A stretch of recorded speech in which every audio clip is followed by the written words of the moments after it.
So we are discussing about order of a reaction.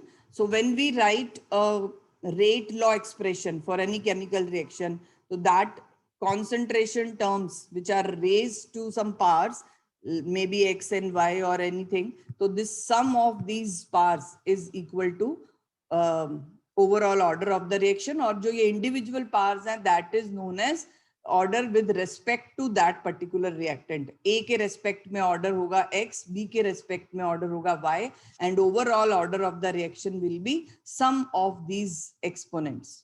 Clear? So according to that, order of a reaction may be 0, 1, 2, 3 भी हो सकता है, 4 भी हो सकता है, but उससे ज़्यादा high order reactions generally बहुत rare होती हैं, and fractional it may be also, because order is not related to those stoichiometric coefficients. तो कुछ equations को तो जो उसमें stoichiometric coefficients use हो रहे हैं same ही होता है order, but it may not be same because all reactions do not take place in a single step.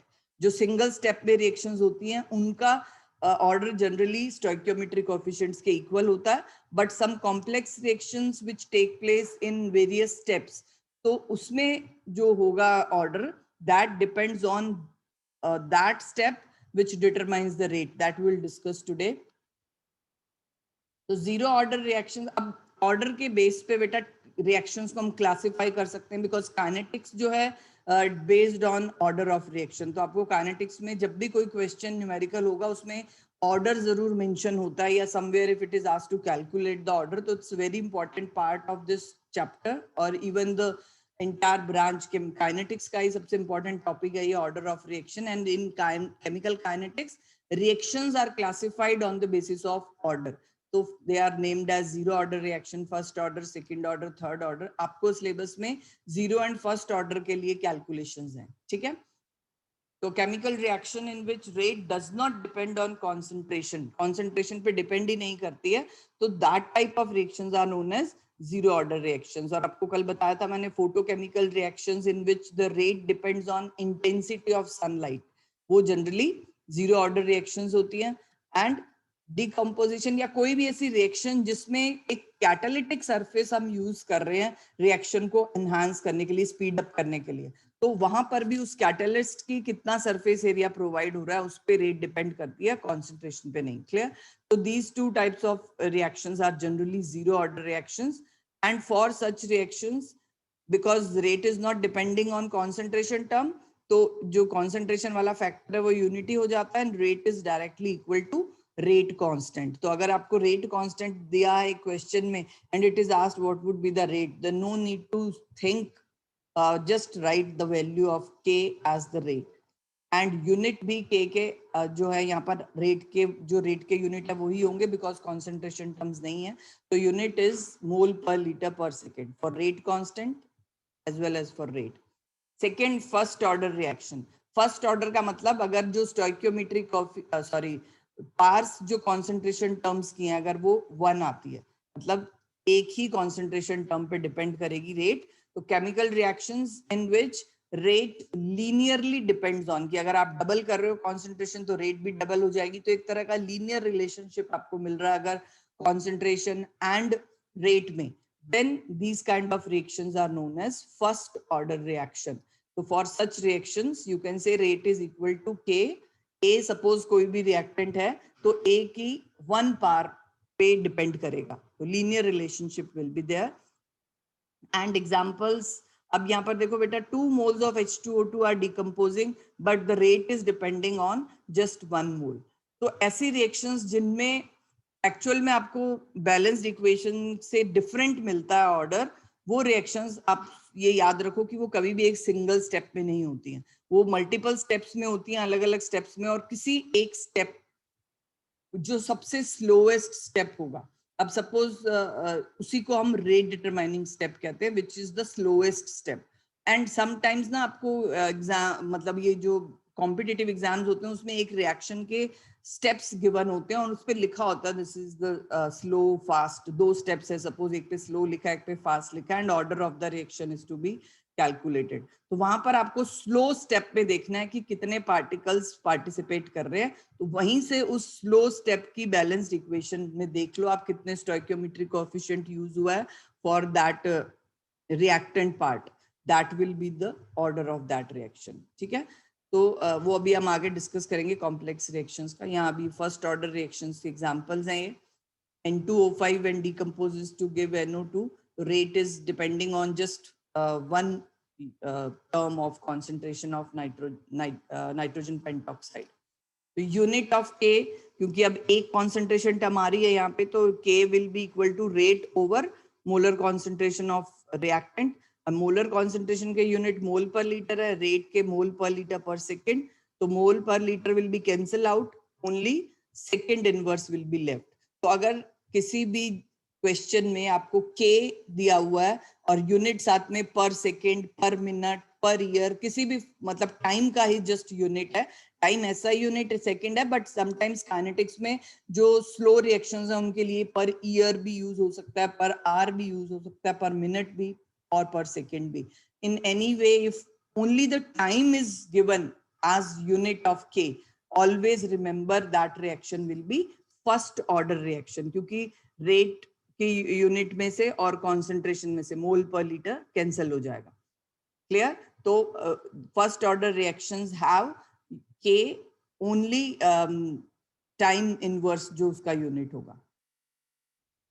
Next second order reactions. Second order reactions में बेटा दो कॉन्सेंट्रेशन टर्म्स आएंगी, और मतलब आपको जो पावर्स वहां पर एक्सपोनेंशियल हैं टर्म्स, उनका जो सम होगा दैट विल बी 2। तो it may be in two forms, या तो एक ही रिएक्टेंट के स्क्वायर हो सकता है मतलब कॉन्सेंट्रेशन टर्म, या फिर टू डिफरेंट रिएक्टेंट्स के सिंगल सिंगल टर्म्स पे डिपेंड कर सकती है रेट। तो रेट इक्वेशन जो है that may be in any of these two format, whether it is के ए स्क्वायर और concentration of A and B, दो different reactants की single R के form में। तो examples otherwise तो बहुत examples हैं, but few examples I have written here.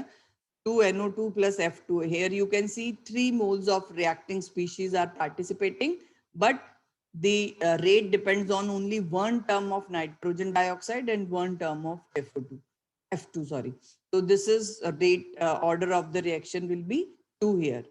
And nitrogen dioxide decomposes to give nitric oxide plus oxygen. तो यहाँ सेम एक ही रिएक्टेंट है, तो दोनों उसी के टर्म में। Who is doing this? बेटा स्टॉप दिस नॉनसेंस।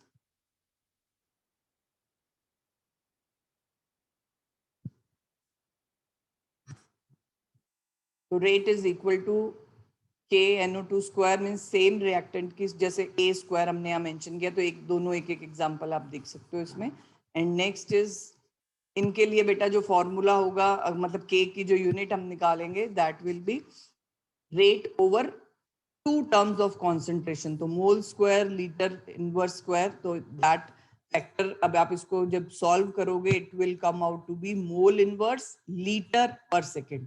तो जीरो ऑर्डर में mole litre inverse per second है, सेकेंड ऑर्डर में मोल इनवर्स लीटर है। तो ये थोड़ा सा डिफरेंस है whenever it is asked to find out order of the reaction from units of K। ये 1 मार्क क्वेश्चन ये भी बहुत बार आ जाता है एग्जाम में कि जस्ट K की वैल्यू गिवन है, यूनिट साथ में होगी मेंशन, यूनिट चेक करनी है आपने ऑर्डर डिसाइड करने के लिए। If unit is mole per litre per second, then it is zero order. If unit is just time inverse, second inverse, minute, whatever, then it is first order. And if it is mole inverse litre per second, then it will be second order. तो इस तरह से और भी जितने like कोई fractional order है तो आप फाइंड कर सकते हो। मतलब यहाँ पर ये जो टर्म है कॉन्सेंट्रेशन टर्म, उसकी पावर उतनी रखनी है जितना ऑर्डर है रिएक्शन का, और आप K की यूनिट फाइंड कर सकते हो। क्लियर? तो unit of K is dependent on concentration terms, जो ऑर्डर है रिएक्शन का उस पर डिपेंड करती है K की यूनिट। अब यहाँ एक sample question, a reaction is of second order with respect to a reactant. How will the rate of reaction be affected? Just wait.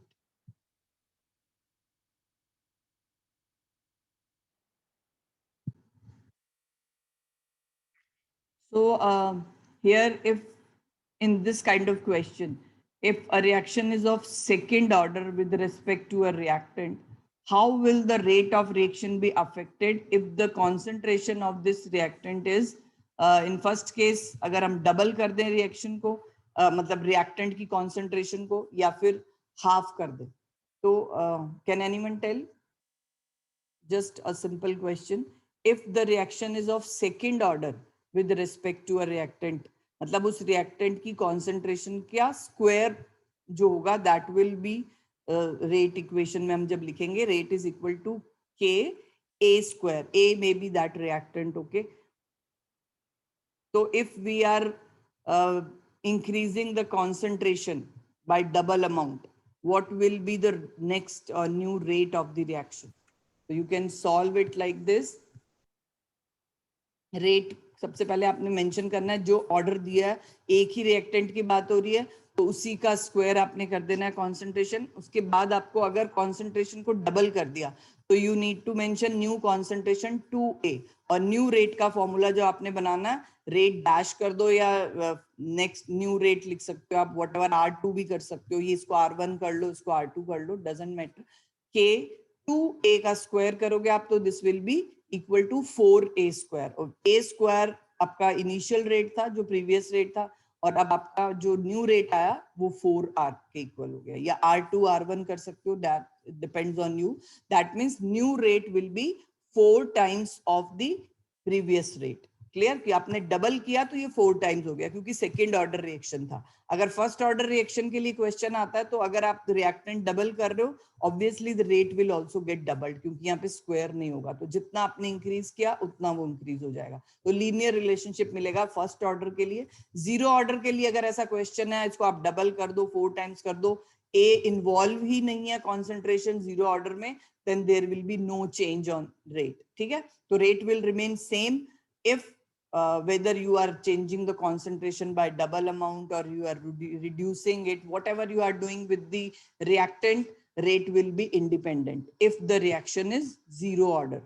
First order के लिए लीनियर जितना डबल हाफ कर रहे हो उसी तरह से रेट हो जाएगा सेकेंड ऑर्डर के लिए जस्ट उसका आपको स्क्वायर करके निकालना है clear next second part of the question if concentration is reduce to half मतलब आपने A/2 कर दिया तो R डैश जो होगा या न्यू रेट जो मिलेगी आपको that will B A/2 square करोगे बेटा and then you will get 1/4A square A square आपका इनिशियल रेट से रिलेट कर लो तो यहाँ पर 1/4R means your reaction rate will get decreased by this factor or you can say 1/4 times of previous rate will be there. तो इसको थोड़ा सा बस इसी फॉर्मेट में सॉल्व करना है वैसे तो अब बिना सॉल्व किए भी पता लग जाता है but whenever question is asked ऐसा क्वेश्चन 2 मार्क्स में आता है तो थोड़ा सा आपको फॉर्मूला मतलब एक रेट इक्वेशन बना के उसके बाद ही सॉल्व करना clear any doubt in this question if anybody is having you can ask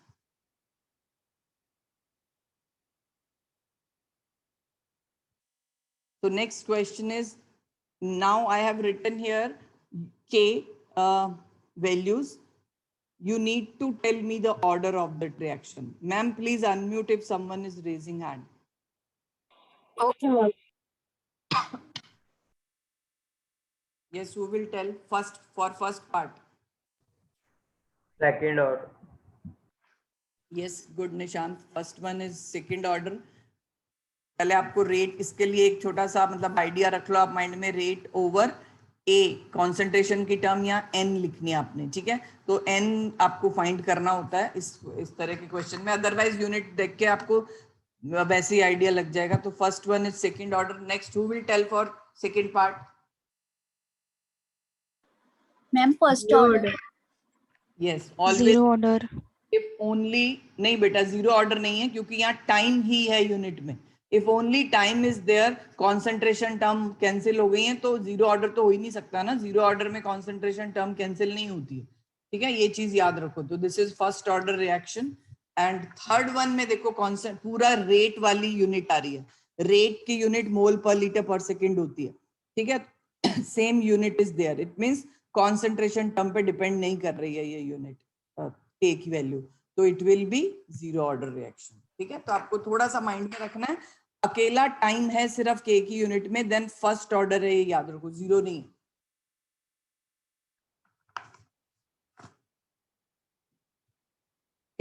Next important topic is molecularity of a reaction. Actually ना काइनेटिक्स जो है पूरा, जब एक रिएक्शन की प्रोसेसिंग कैसे होती है उसको जब हम एक्सप्लेन करते हैं तो chemical reaction takes place when molecules collide with each other. Means ऐसा नहीं है कि आपने पार्टिकल्स लिए हैं और वो जस्ट मतलब बॉन्ड्स की ब्रेकिंग और न्यू फॉर्मेशन बॉन्ड तब होता है जब मॉलिक्यूल्स की इतनी सफिशिएंट एनर्जी होनी चाहिए कि वो आपस में जब टकरा रहे हैं तो न्यू बॉन्ड बनाने में केपेबल हो पाए. तो always this is called collision theory. तो कोलिजन्स जब होते हैं मॉलिक्यूल्स में then only chemical reaction takes place.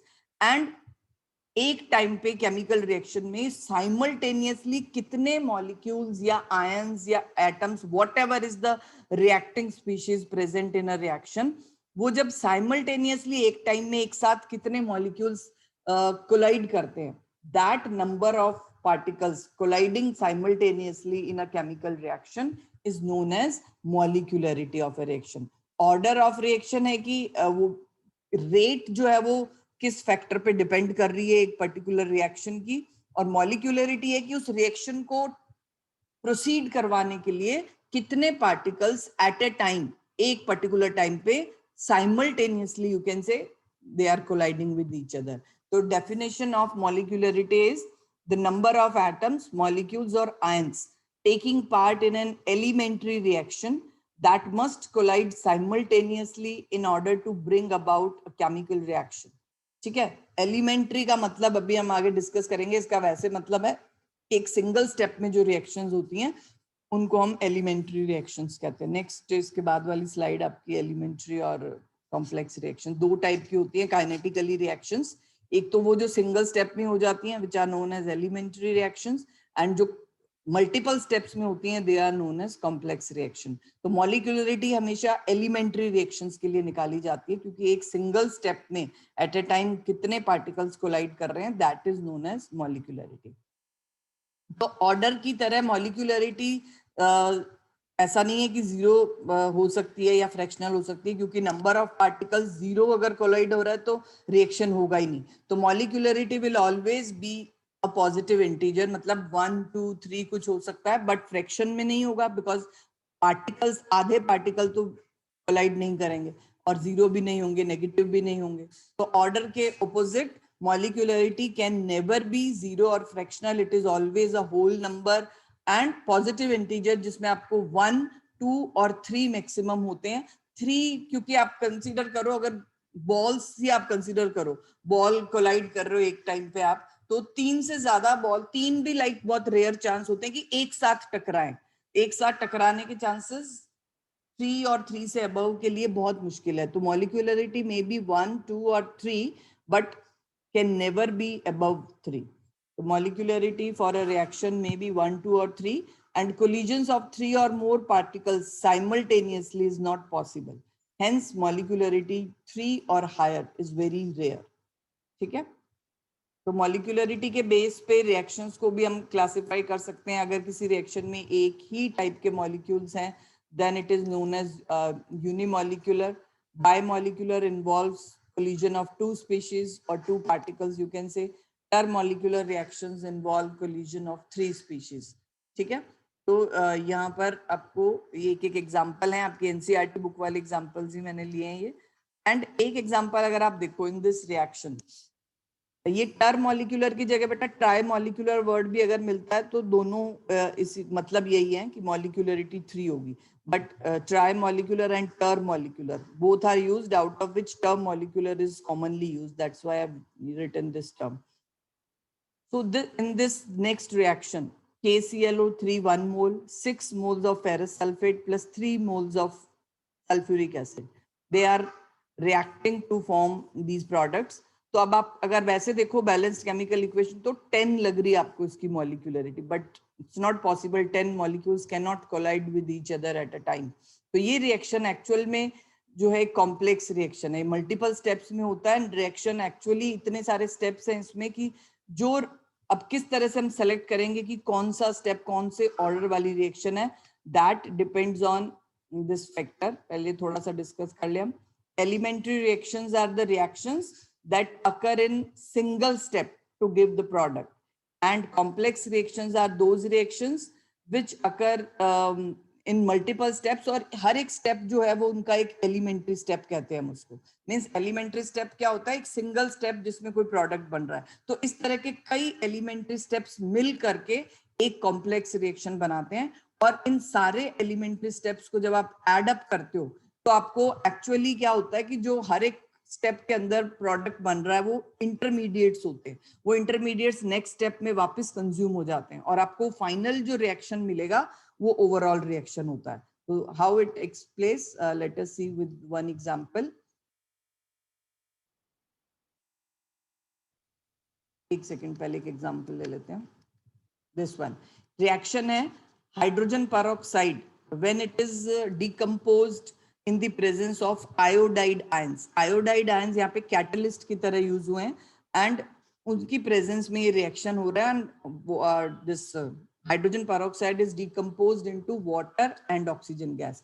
But जब इसका एक्सपेरिमेंटल रेट फाइंड किया गया तो it was equal to K, 1 par concentration of H2O2 and 1 unit concentration of iodide ion. Means iodide ion catalyst की फॉर्म में use किए थे, but still the rate is dependent on the molar concentration of iodide ion as well.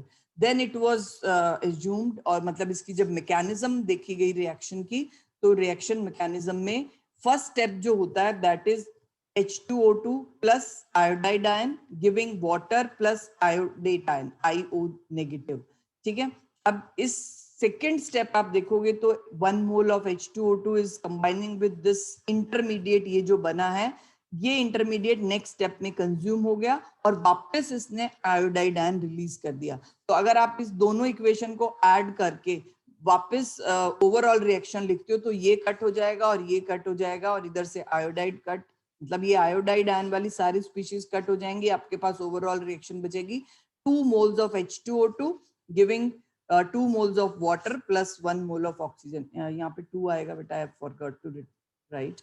Okay, so in this reaction you can say iodide ion participate तो कर रहा है एक step में बट नेक्स्ट स्टेप में वो रिलीज भी हो गया. तो ओवरऑल आयोडाइड आयन की जो कॉन्सेंट्रेशन है वो रिएक्शन में सेम रहती है, यूटिलाइज नहीं हो रहा वो, बट रेट उसकी कॉन्सेंट्रेशन पे भी डिपेंड कर रहा है. अगर आप आयोडाइड आयन की कॉन्सेंट्रेशन बढ़ाओगे तो rate will also increase. Because reason क्या है, जो इस रिएक्शन की मैकेनिज्म में 2 स्टेप्स है, इसमें से ये वाला स्टेप स्लो है और ये स्टेप फास्ट है. और एक complex reaction means those reactions which take place with multiple steps. तो उसमें से सारे स्टेप्स की जो रेट है अलग अलग मतलब डिफरेंट होगी ऑब्वियसली. अब उसमें से जो स्लोएस्ट स्टेप होगा वो डिसाइड करेगा कि पूरी रिएक्शन की ओवरऑल रेट क्या है. So that is why slowest step is considered as rate determining step.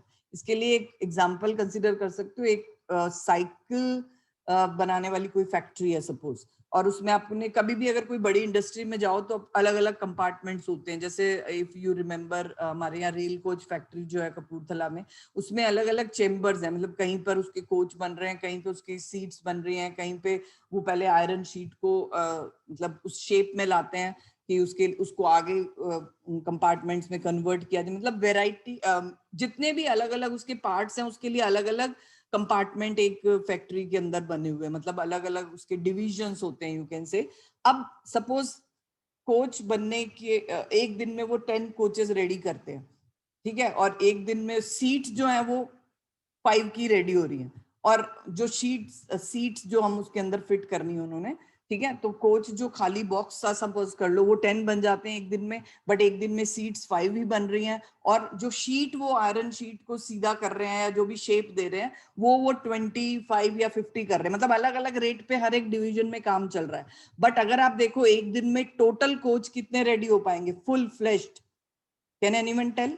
Seats 5 बन रही हैं, कोचेस 10 बन रहे हैं और जितना मटेरियल यूज हो रहा है वो 25 के अकॉर्डिंग बना लेते हैं एक दिन में. बट टोटल कंप्लीट कोचेस कितने रेडी हो पाएंगे 1 डे में? 5. हाँ 5. बिकॉज जब सीट्स ही 5 की बनी है तो उससे ज्यादा वाले कोचेस रेडी नहीं होंगे. तो दैट इज सिंपल एक चीज आप डिसाइड. इसी तरह से एक कॉम्प्लेक्स रिएक्शन में अगर मल्टीपल स्टेप्स हो रहे हैं तो उन मल्टीपल स्टेप्स में से देखा जाता है कि सबसे स्लोएस्ट कौन सा है, क्योंकि जो वो स्लोएस्ट स्टेप है उससे फास्ट तो रेट ओवरऑल रिएक्शन का नहीं होगा। तो slowest step of a complex reaction is named as rate determining step. और उस स्टेप में कौन से रिएक्टेंट कंज्यूम हुए, कितने उनकी कॉन्सेंट्रेशन टर्म्स, उनका स्टोइकियोमेट्रिक कोएफिशिएंट क्या है, that will determine the rate law. तो अगर आपको रिएक्शन कॉम्प्लेक्स रिएक्शन है और उसकी रेट, तभी जितनी भी रिएक्शंस जो आपको देखने में स्टोइकियोमेट्रिक कोएफिशिएंट कुछ और है और रेट लॉ कुछ और है, तो उसका रीजन क्या होता है कि वो रिएक्शन कभी भी एलिमेंट्री नहीं होती, सिंगल स्टेप पे नहीं होती, they always take place in multiple steps. और इन मल्टीपल स्टेप्स में से जिस स्टेप में सबसे स्लो रेट चल रही है, मतलब जो स्टेप सबसे स्लो चल रहा है, उस स्टेप में कौन से मॉलिक्यूल्स पार्टिसिपेट कर रहे हैं एज अ रिएक्टिंग स्पीशीज, उनकी कितनी कॉन्सेंट्रेशन, मतलब उनकी जो डायरेक्ट स्टोइकियोमेट्रिक कोएफिशिएंट्स हैं, that will decide the order of overall order of the reaction. तो ये रिएक्शन है तो second order, but second order इसके टर्म पे नहीं है, इसके रेस्पेक्ट में तो ये फर्स्ट ऑर्डर ही है, बट एक ऑर्डर यहाँ पे आपको आयोडाइड आयन का मिल रहा है, ठीक है। तो इसलिए आपको एक एक्सपेरिमेंट में जाना पड़ता है, रिएक्शन मैकेनिज्म में जाना पड़ता है, जब आपको ओवरऑल कॉम्प्लेक्स रिएक्शन की रेट फाइंड करनी होती है। एंड ओवरऑल रिएक्शन की रेट तो हम रेट डिटरमाइनिंग स्टेप से निकाल लेते हैं, उसका ऑर्डर भी इसी से निकलेगा। बट मॉलिक्यूलरिटी अगर हम देखें तो ईच इंडिविजुअल स्टेप के लिए अलग अलग हो सकती है। इस स्टेप की मॉलिक्यूलरिटी 2 है, हियर आल्सो इट इज 2। तो मॉलिक्यूलरिटी एक कॉम्प्लेक्स रिएक्शन के लिए कोई मैटर नहीं करती, हर एक सिंगल एलिमेंट्री स्टेप